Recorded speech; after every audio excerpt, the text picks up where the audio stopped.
تو اس میں جو سب سے زیادہ الفاظ استعمال ہوتے ہیں وہ اللہ اکبر کے لفظ استعمال ہوتا ہے۔ تو اکبر کو آپ سمجھیے کہ اس میں اکبر کا جو لفظ ہے تو یہ کبیر سے نکلا ہے، کاف با را، اس کے تین اصل حروف ہیں۔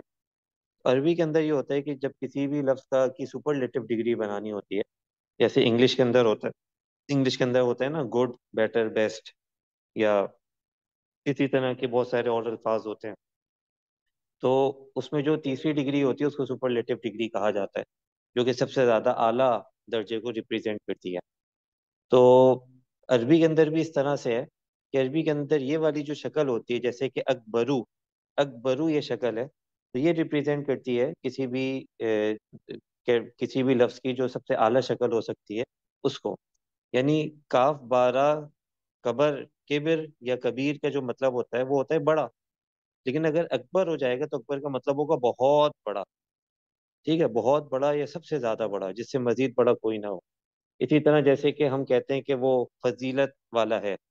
تو فضیلت کے لیے فضل کا لفظ استعمال ہو جائے گا، لیکن جب بہت زیادہ فضیلت کی بات ہوگی اور جب کمپیریٹیو ریلیشن میں یہ بات ہوگی تو وہاں پہ افضل کا لفظ استعمال کرتے ہیں کہ یہ افضل ہے، ٹھیک ہے۔ تو افضل سے کیا ہو جائے گا کہ باقی سے بہت زیادہ اس کو فضیلت حاصل ہے۔ تو یہاں پہ بھی اللہ اکبر کا جو لفظ ہے، تو اکبر کا جو لفظی مطلب ہے وہ یہ ہے کہ سب سے بڑا۔ البتہ کہ ہمارے بعض اساتذہ ہم سے کہتے ہیں کہ سب سے بڑا کہنے کے بجائے آپ یہ کہہ دیا کریں کہ بہت بڑا، کیوں؟ کیونکہ سب سے بڑا کے اندر ایک کمپیریٹیو تناظر آتا ہے، حالانکہ حقیقت تو یہ ہے کہ اللہ کا کسی بھی اور چیز کے ساتھ کمپیریجن ہے نہیں، کیونکہ اللہ تو خالق ہے، باقی تمام کی تمام چیز مخلوق ہے، تو مخلوق اور خالق کی تو نسبت ہوتی نہیں، یعنی اس کا کوئی کمپیریجن ہوتا ہی نہیں، تو اس لیے کمپیریٹیو الفاظ استعمال کرنے کے بجائے ایک ایبسولوٹ لفظ استعمال کریں، جیسے کہ اللہ اکبر کا ترجمہ یہ کریں اللہ بہت بڑا ہے۔ تو یہ دونوں باتیں اپنی اپنی جگہ درست ہیں، اس طرح سے ترجمہ بھی کیا جا سکتا ہے جس طرح سے لکھا گیا،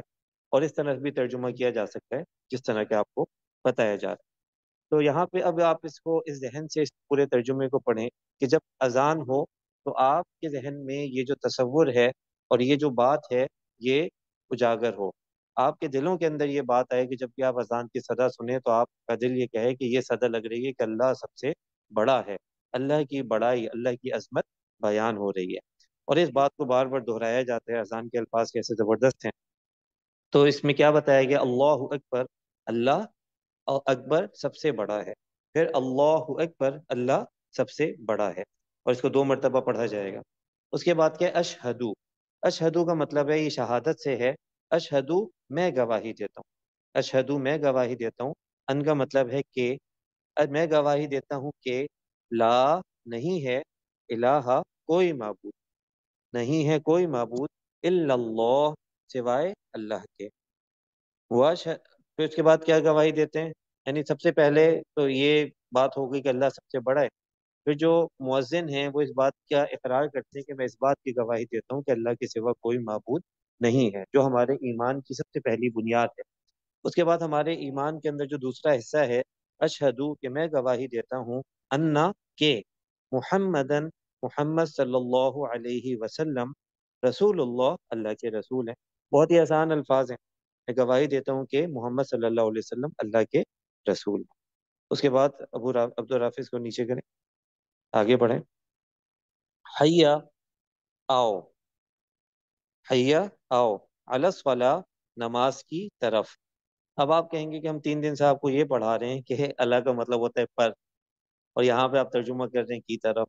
تو بھئی یہاں پہ اس بات کو سمجھیے کہ ہر زبان کے کچھ اپنے تقاضے ہوتے ہیں، تو بعض جب آپ زبان کے اندر ٹرانسلیشن کرتے ہیں تو ہمیشہ ایسا نہیں ہوتا کہ ایک لفظ کا ایک ہی ترجمہ کیا جائے، بلکہ زبان کی کیفیت یا زبان میں اس کا جس طرح کا استعمال ہے اس موقع کا، اس طرح کا ترجمہ کر لیا جاتا ہے۔ تو یہاں پہ بھی یہی کہ اعلیٰ کا مطلب تو پر ہے، اس کا ترجمہ تو یہ بننا چاہیے تھا کہ حیا آؤ علی الصلاۃ نماز پر، تو یہ ترجمہ بھی اچھا ہے، لیکن چونکہ ایک جانب بلایا جا رہا ہوتا ہے، مسجد سے سطح لگ رہی ہوتی ہے، تو ان سب چیزوں کو کنسیڈر کرتے ہوئے ہم اس کا ترجمہ موقع محل کی مناسبت سے کرتے ہیں کی طرف، ٹھیک ہے بھائی۔ تو آؤ، حیا آؤ علی الصلاۃ نماز کی طرف، پھر حیا علی الصلاۃ آؤ فلاح کی طرف، حی اس کے بعد ہے حی علی الفلاح، حی علی الفلاح، آؤ فلاح کی طرف۔ اس کے بعد اللہ، بہت ہی آسان سیدھی سیدھی بات ہے، اللہ اکبر اللہ اکبر، اللہ سب سے بڑا ہے، اللہ سب سے بڑا ہے، لا الہ الا اللہ، نہیں ہے کوئی معبود سوائے اللہ کے۔ تو یہ ترجمہ ہو گیا۔ تو میں آپ حضرات سے گزارش کروں گا کہ آپ اس ترجمے کو یاد کریں، اور کل کی کلاس میں نا کچھ ساتھی اس کو سنائیں، اور ہم آپ کے سامنے بغیر ترجمے والی عبارت انشاءاللہ رکھ دیں گے، تو اس کو دیکھیں اور اس کو سنائیں، تو اس طرح یہ ہوگا کہ بالکل ہمارے ذہن میں یہ بات پختہ ہو جائے گی اور پکی ہو جائے گی۔ جو فجر کی اذان ہوتی ہے اس کے اندر کچھ اضافی الفاظ استعمال کیے جاتے ہیں، اور المیہ اس بات کا ہے کہ جو فجر کے اضافی الفاظ ہیں یہ بعض لوگ صرف رمضان میں ہی سن پاتے ہیں، تو اس بات کا اہتمام کرنا چاہیے کہ فجر کی نماز جو ہے ہمارے باقاعدہ روٹین میں شامل ہو۔ ایسا نہیں ہو کہ ہم روٹین کو سیٹ کر کے اس میں فجر کو ایڈ کریں، بلکہ فجر کے حساب سے ہم اپنے روٹین کو سیٹ کریں، یہ سب سے آئیڈیل شکل ہے۔ تو یہ فجر کی اذان کے اندر کچھ اضافی الفاظ استعمال ہوتے ہیں، اور وہ کیا استعمال ہوتے ہیں؟ اسقلات، اسقلات کا مطلب نماز، خیر بہتر ہے، من النوم نیند سے، نماز بہتر ہے نیند سے۔ تو یہ دیکھیں یہ بات سکھائی گئی، اور حضور اکرم صلی اللہ علیہ وسلم نے امت کو یہ بات بتائی کہ اس کو اس طرح سے پڑھا جائے۔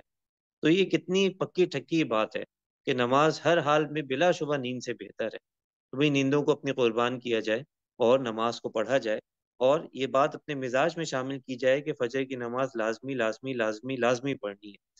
تو یہ جب پڑھیں گے، اس کا اہتمام کریں گے، انشاءاللہ ہمارے گھروں میں بھی اس سے خیر و برکت آئے گی، اور ہمارے بہت سارے معاملات اس سے انشاءاللہ اچھے ہوں گے، اور اللہ تعالیٰ کی رضا ہمارے شامل حال ہوگی۔ اچھا، جو اقامت ہوتی ہے، اقامت کے اندر بھی آپ کو پتہ ہے کہ اسی طرح کے الفاظ استعمال ادا کیے جاتے ہیں، البتہ اذان کے اندر حی علی الفلاح کے بعد مزید اضافہ کیا جاتا ہے قد قامت الصلاۃ۔